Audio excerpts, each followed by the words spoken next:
Hello guys, welcome back and welcome kung bago ka sa channel na to. So yung topic natin yun is simplifying rational algebraic expressions or simplifying rational expressions.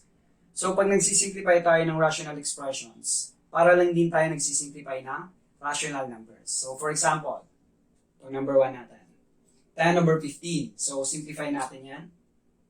So yung gagawin lang natin dito, ipa-factor lang natin yung numerator and denominator. Okay? So, factors ng 10, that is 5 times 2. And then, yung factors ng 15, that is 5 times 3. Okay? And then, ika-cancel lang natin yung common factors sa numerator and denominator. So, may 5 sa numerator, may 5 din sa denominator. So, cancel lang natin yan. So, matitira is 2/3. Okay? So, pag rational expression, meron na tayong mga variables. So, importante dito yung loss of exponent and factoring. Okay, yung previous topic nyo. So, gagamitin nyo siya dito. So, for number 2, simplify 10a squared b over 12ab. Okay? So, first step, factor muna natin yung numerator and denominator. So, unahin na natin yung mga numbers. So, factor ng 10, that is 5 times 2.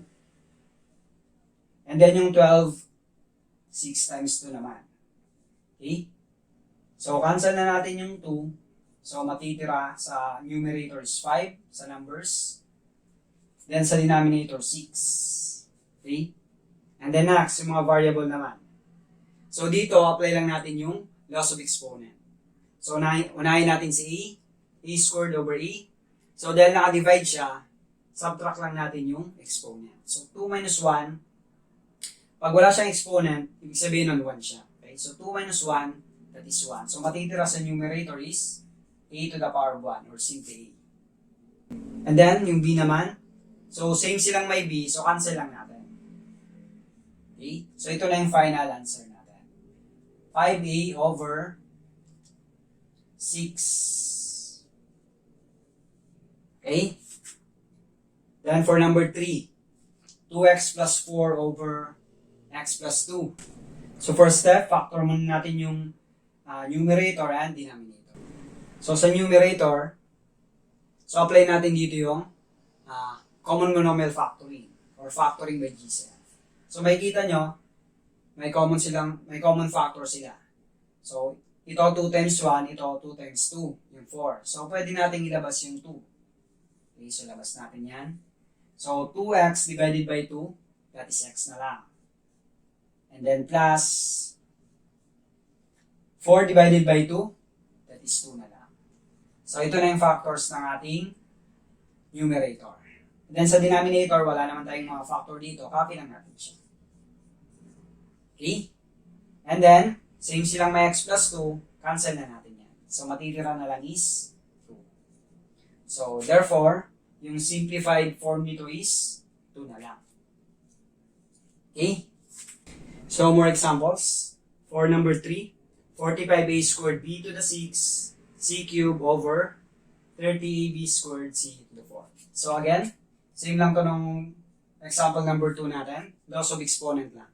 So, first, factor muna natin yung mga numbers. So, 45 is 15 times 3. Yung 30, 15 times 2. So, cancel na yung 15, patitira is 3 over 2. Okay? And then, sa mga variables, loss of exponent lang. So, dahil naka-divide siya, subtract lang natin yung mga exponent. So, sa A, 2 minus 1, that is 1. So, a to the 1 na lang. Then, sa B, 6 minus 2, that is 4. So, b to the 4. Then, sa C, 4 minus 1, that is 1. So, c to the 1. Okay? Okay, so ito na yung final answer natin. Okay? Then, for number 4. So, dito, again, factoring yung gagamitin natin. So, x cubed minus 27 over x squared minus 9. So, yung numerator natin, difference of 2 cubes. Okay? Now, yung factors niya is binomial lang and trinomial. So, yung binomial niya, kunin lang natin yung cube root ng first term. So, cube root ng x cube, that is x. Divide 3 lang yung exponent. Then copy yung sign. And then cube root ng 27. So 27 is 3 to the power of 3. So yung cube root niya is 3. Okay? And then sa trinomial natin, squared lang yung first term ng binomial. And then opposite yung sign, minus siya, so plus tayo dito.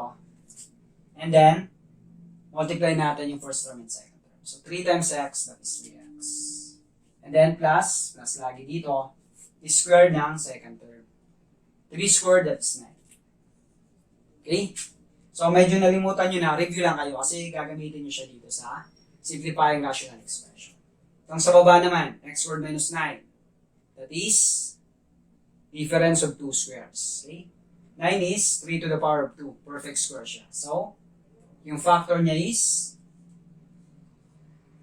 square root ng first term, that is x, plus minus square root ng second term. So, square root ng 9, that is 3.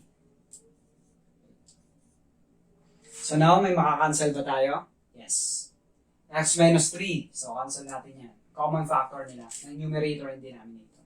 So, matitira is, sa numerator, x squared plus 3x plus 9 over, sa denominator, x plus 3 na lang. Okay, so ito na yung final answer natin. Okay? And for the last number.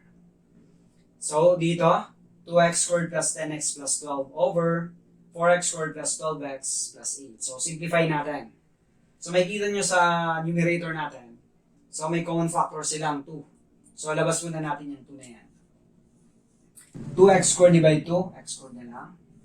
Plus 10x divide 2, 5x na lang. 12 divide 2, that is 6. Okay, finactor lang natin yung 2. And then, sa baba naman, denominator, common factor naman nila is 4. So, labas natin yung 4. So, ano matitira dito? X squared na lang. Plus 12 divided by 4, that is 3. So, 3x. And then, 8 divided by 4, that is 2.